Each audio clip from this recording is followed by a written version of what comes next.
If you take the high road between Santa Fe and Taos, you'll see this quiet, really picturesque village called Las Trampas. Yeah, it looks like just a perfect, peaceful mountain getaway. Exactly. I mean, it's the kind of place you drive through, you roll down the window to smell the pine trees, maybe pull over to take a picture of the old adobe buildings, and, then you just keep going. Right, but back in 1751, this serene little dot on the map was actually designed to be one of the most terrifying, strategically dangerous buffer zones in the entire Spanish Empire. Oh, absolutely. Yeah, I mean, it was not built for scenery. It was built out of sheer calculated desperation. It is a total mind bender. You drive through there today and you just have no idea. You are essentially standing inside what used to be a human shield. Yeah. Okay, let's unpack this. Today, our mission is to explore a really fascinating stack of historical texts, architectural surveys, and cultural histories about Las Trampas, New Mexico. It's an incredible story. It really is. We're looking at the 12 founding families, the really unique land grants they received, and a story of survival that completely upends how we usually think about the American West. I want you to come on this journey with us, because this is not your typical Wild West narrative. Not at all. To make sense of why this town even exists, we really have to look at what was happening in New Mexico in the early 1700s. Right, the multi-directional war. Exactly. The Spanish crown claimed the territory, but claiming it on a map in Europe and actually controlling it on the ground, those were two very, very different things. Yeah, the sources describe Hispanic settlers and Pueblo Indians essentially huddled together along the Rio Grande, right? Yeah, like in places like Santa Fe and Santa Cruz. Yeah, just trying to survive. They were constantly defending themselves against these nomadic plains tribes. So you had the Comanche, the Apache, the Ute, and the Navajo. And it wasn't like a traditional war with front lines, right? It was a cycle of raids. War parties would just sweep down from the mountains, take livestock, take captives, and then totally vanish back into the landscape. Right. And the Spanish government back in Europe was incredibly far away. They were not exactly sending vast amounts of wealth or military reinforcements to this specific frontier. So the local governors are just left to fend for themselves. Pretty much.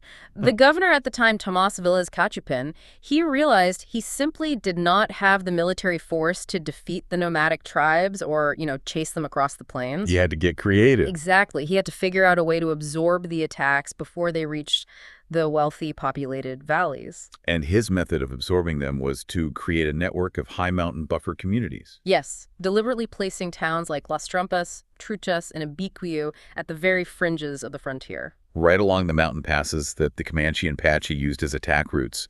I mean, the town itself was the shock absorber. Literally! Which brings up a massive question. I mean, who volunteers to live in a shock absorber? Well, you have to find people desperate enough for land that they are willing to live permanently in the crosshairs.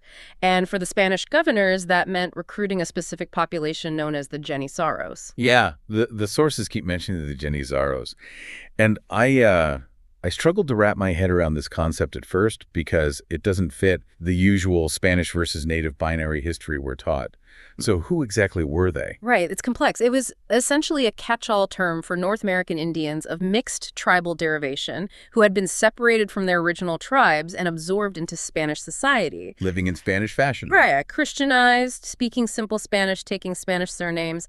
But the mechanism of how they got there is quite dark. Oh, yeah. During this era, nomadic tribes would frequently capture individuals from rival tribes during raids. They would then bring those captives to trade fairs and basically sell them to the Spanish. Wow. Or in other instances, the Spanish took captives during their own military campaigns. So these individuals grew up working in Spanish households, essentially in forced servitude. Exactly. But they weren't considered Spanish citizens in any meaningful way. They were completely marginalized by the colonial caste system. Because the Spanish Empire was obsessed with bloodlines and categories. Very much so. You had the Peninsulares, people born in Spain, at the absolute top of the hierarchy. And as you moved down through various mixtures of European and indigenous ancestry, your social and economic power just vanished. So when a Janizar reached adulthood, they might technically be free from servitude, but they were released into a society where they had zero standing. Exactly. They were a floating, landless population. And in an 18th century agricultural society, having no land means you have no wealth, No ability to grow your own food, and like very little chance of survival outside of continuing to work as a servant. Right, so the government strategy was ruthlessly pragmatic. He looked at this impoverished, landless population and offered them a calculated deal. Wait, so the government is basically using marginalized people as human shields. I mean, just treating them like pawns on a chessboard. How did they even survive being purposefully placed in the crosshairs of migrating warriors? What's fascinating here is that while it was a deeply cynical defensive shield for the Spanish, it was also an incredible story of semi-autonomy for the Janissaros. Oh, interesting. Yeah, the colonial government granted them a massive tract of land. They could be their own bosses. They could escape the strict daily domination of the Spanish ruling class in Santa Fe. But the catch was the land was in the most dangerous war zone in the territory. Exactly. It was an immense gamble. But for the Janissaros, they could live away from the direct domination of the church, practice some of their own customs, and achieve a level of self-reliance that was just completely locked off to them otherwise. They traded safety for agency. Yes, and the specific group of people who took that gamble in 1751 to build Las Trampas is just fascinating. The venture was led by a man named Juan de Argüello. Right, and he gathered 12 families from Santa Fe to make the journey. And Arguello was 74 years old at the time. Which is just... that is a staggering age to take on this kind of physical labor. I mean, that's like a 74-year-old coming out of retirement for the most dangerous startup venture imaginable, knowing they'll likely die there. Seriously. And the geography they settled in wasn't subtle about the danger either. They built the settlement along the Rio de las Trampas. The River of the Traps. Yeah, named for the animal traps commonly used in the area. But the dark underlying irony is that the town itself essentially functioned as a human trap for Comanche raiding parties. Wow. And the demographic makeup of these 12 families completely shatters that traditional image of the American frontier. It really does. It wasn't just Spanish conquistadors on horseback. Arguello himself was born in Zacatecas, Mexico. Right, and the group included Tlaxcala Indians, whose ancestors had allied with the Spanish centuries earlier. There were mestizos, and there were people of African descent. Yeah, the records specifically note the inclusion of the children and grandchildren of Sebastian Rodriguez. The African drummer boy. Exactly, an African drummer boy for the famous Captain General de Vargas during the Spanish reconquest of New Mexico in the 1690s. So you have this incredible mixed heritage group trying to carve a town out of the wilderness. And they didn't just throw up a random smattering of log cabins either. No, the Spanish government mandated they build the settlement strictly according to the laws of the Indies. Which was a highly specific, standardized legal code for colonial town planning, right? Right, and the architecture was entirely dictated by military defense. They had to build a compact central plaza where the houses shared walls, creating this solid, continuous perimeter facing outward. Oh, so if they were attacked, the town essentially became a walled fort. Exactly. All the doors and windows opened into the central courtyard. They also had to establish an acequia system. And for anyone unfamiliar, acequia is a communal irrigation ditch. But calling it a ditch doesn't really capture it. No, it's a deeply ingrained system of water management. The survival of the entire town depended on everyone doing their physical share to maintain it. Rerouting snowmelt from the mountains down into their fields. And to support that, they were granted 46,000 acres of communal land for farming and grazing sheep. So the physical infrastructure is set. They have the walls, the water, the land. And they are fully exposed on the frontier, waiting for the inevitable Comanche raids. So naturally, they needed weapons to defend themselves. And here's where it gets really interesting. Oh, yes. The settlers petitioned the crown for muskets and gunpowder. They're doing exactly what the governor asked them to do, forming a human shield. And the crown essentially says, nope, denied. Yeah, the colonial authorities were terrified of arming civilians, even the ones they deliberately placed in harm's way. They feared a potential uprising more than they feared the Plains tribes. That is wild. The settlers are left completely defenseless by their own government. So to survive, they engage in this completely counterintuitive trade relationship. They buy their firearms from the Comanches. The very people raiding them. Exactly. How does that even work? Well, the Comanches had established these vast, lucrative trade networks stretching out to the eastern tribes, who were heavily armed by French fur traders. Right. So the Comanches would periodically come to places like Taos to trade, and the Spanish and Pueblo Indians, desperate for defense, would buy French muskets and ammunition from them. Fray Dominguez, the visiting priest who documented the region, he noted that one villager in Las Trampas actually swapped a leather bridle for a pistol. Which perfectly illustrates the complex, fluid economy of 18th century New Mexico. I mean, it was a very compartmentalized culture where enemies one day were vital trade partners the next. Pragmatism at its finest. Yeah. Survival makes for strange bedfellows. Exactly. And they applied that exact same stubborn pragmatism to their next impossible task. Because despite the constant threat of violence and despite grinding poverty, this ragged group of families decided to build something monumental. The San Jose de Gracia Church. They started building it around 1760, and this was not some state-funded cathedral with architects sent over from Europe. No, it was a lay chapel built entirely by the townspeople. And Juan de Argüello, our 74-year-old founder, spearheaded the effort. I mean, he supposedly lived to be 112 years old. Yeah. Or maybe 98 or 99, depending on the records. But he spent 20 years getting this church built. Yeah, Fray Dominguez recorded that Arguello walked all over the kingdom begging for alms. And he raised a grand total of 9 pesos and 6 reales, plus a tithe of local crops that netted 16 pesos. It's an absurdly small amount of money. But they built it anyway. The architecture was dictated by survival. It's literally a fortress church. The walls are adobe mud and straw baked in the sun, and they are 4 to 6 feet thick. Yeah, with narrow windows and a heavy flat roof.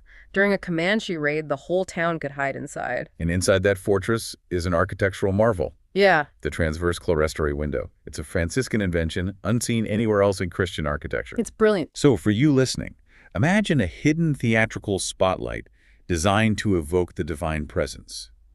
Because the roof over the nave is lower than the roof over the altar, there's a hidden window that floods the altar with this mysterious light while the rest of the church stays dark. Right. And there were no pews. Men leaned on the left wall, women on the right. So what does this all mean for the people who actually sat, or rather stood in, this dark, thick-walled fortress? Well, if we connect this to the bigger picture, it really connects to their psychological state. You know, they were living at the extreme edge of the known Spanish world. Completely surrounded by danger. Yes. So the church wasn't just a religious center, it was a literal and spiritual sanctuary. That brilliant light on the altar provided profound reassurance that they weren't abandoned, even when it felt like the rest of the empire had forgotten them. And geography eventually ensured they were forgotten. The thick walls protected them from raids, but it was geography that protected them from the modern world. Turning Las Trampas into an unparalleled historical time capsule.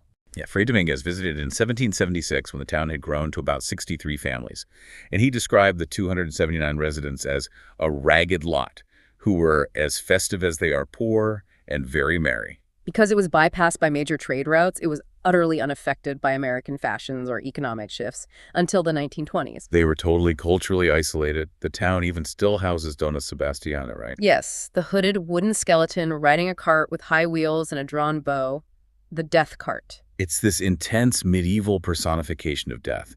It really highlights how Las Trampas remained rooted in the age of faith far longer than other areas. But eventually, the modern world did arrive, and it brought a mechanism of destruction that adobe walls couldn't stop. American property taxes. Exactly. When the U.S. took over in the 19th century, it introduced a massive clash of economic systems. Because their 46,000-acre communal land grant wasn't private real estate.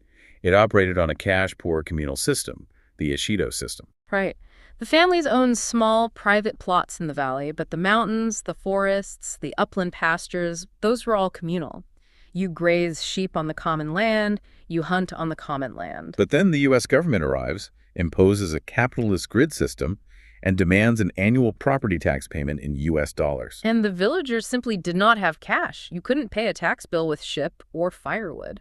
Year after year, the tax bills pile up, and the only way to pay the debt is to sell off portions of the communal land. It is just such a tragedy. I mean, what stands out to you about how isolation preserves culture but also makes it so vulnerable? It's devastating.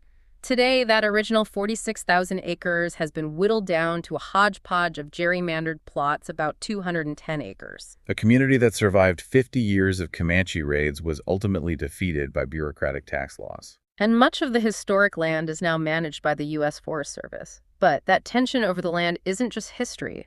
Descendants of these Genesaro settlements in places like Abiquiu and Carnoe are actively fighting today. Fighting to reclaim their indigenous recognition. Yes, and their usufructuary rights, the traditional right to graze animals, hunt, and gather firewood from the state and federal government. Because right now, federal agencies often just categorize these communities as Hispanic. They don't consult them the same way they are required to consult Native American tribes.